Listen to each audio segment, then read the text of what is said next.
Alright guys, I'm gonna record this, how to start using this material. It is a lot of fun, but I think the hardest part is just getting started, so I'm gonna get you started. We have two different kinds of basket reed. This is for weaving baskets, literally. We have this very flat, flexible stuff, and then we also have this more rounded, thicker stuff. So we're gonna start with the thicker stuff. I'm going to use my drawings as my reference, and I'm going to just ask myself what is the most basic shape there. And I'm going to start with this kind of shape. Hopefully you can see it. Hopefully you can see me. Okay, so what I'm going to do, we have two different materials require two different cutting materials. So the thin stuff is easily cut with scissors. This stuff, however, is a little bit different, and you use an easy cutter. The easy cutter has a little switch right here that holds it closed, and then it's just really simply just cutting it.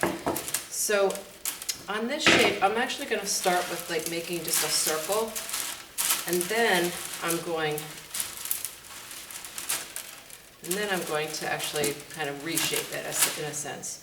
So I'm going to cut a pretty good length of it out. About that big is about what I want, so I'll just cut it with the easy cutter pliers. Easier said than done, and you have to kind of twist it a little bit. And speaking of twisting, we have these twist ties. I have 1,000 or so twist ties here, which makes around 30 per student. So I suggest we're going to just start with 10, and I would start by cutting them in half to conserve them. So I'm going to begin by overlapping right here and just twisting it together. You may need to use a full twist tie for that, but maybe not. You'll need to twist it several times in order to really get it to hold its shape. And these twist ties are good for just temporary building, and then toward the end, when you're happy with the shape, we'll then end up doing we'll end up using hot glue. Okay, so I like this. This is just fine. It is going to kind of be open eventually, but I'm going to go ahead and put another. So this is kind of acting as like an outline, but then I'm going to do an interior, like the major axis. If I can get this stuff out of here.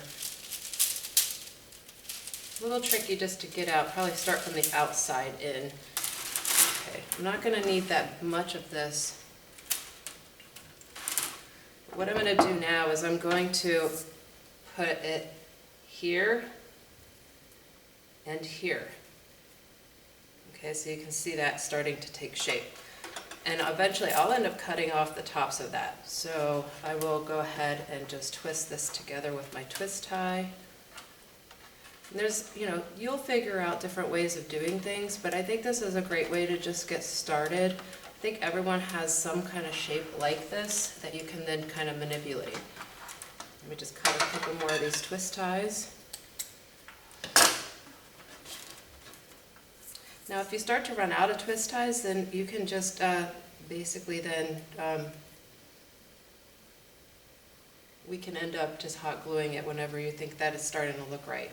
Okay, so I want my opening to be fairly large, something kind of like that, not too large. I'm going to go ahead and twist tie that side together.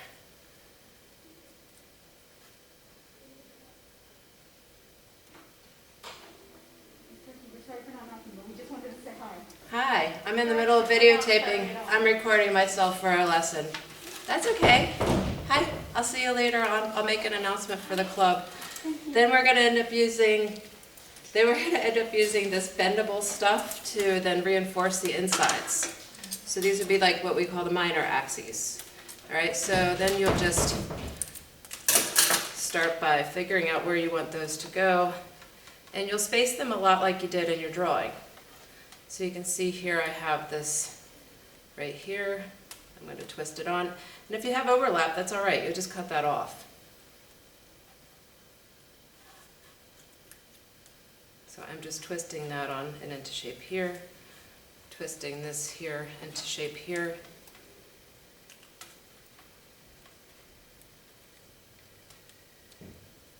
moving it into position before I fully tighten it, because I definitely want it to appear like that sort of axis shape that I had created.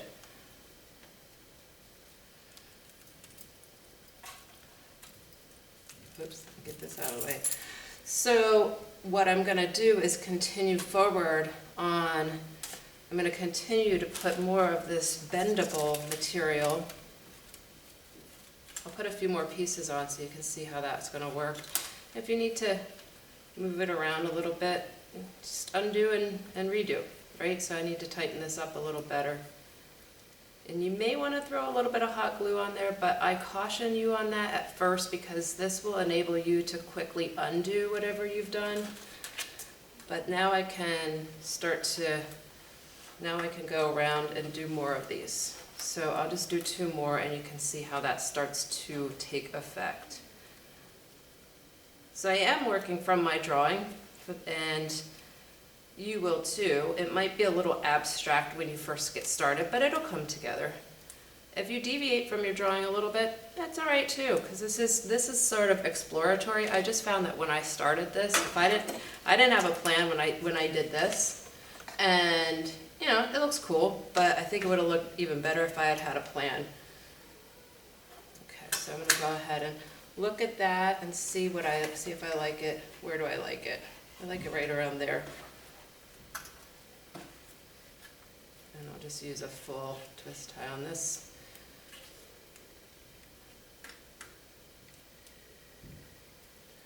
Okay, and then I will cut off my extra. I'm not going to cut it all the way down because I might want to bend it around. So I now have, so I was trying to go for this shape here. And once these are reinforced here with more, about 5 or 6 of these, maybe even 7, I can then trim this down and just tighten that up, and then I have that shape. And then if I wanted to then bring it over, I could do that same thing with this flexible material. All right, kiddos, have fun. I think this is going to be amazing, because then later we'll then put a skin over much of it. Some of it, all of it, it's up to you. And then play around with light inside. Beautiful stuff.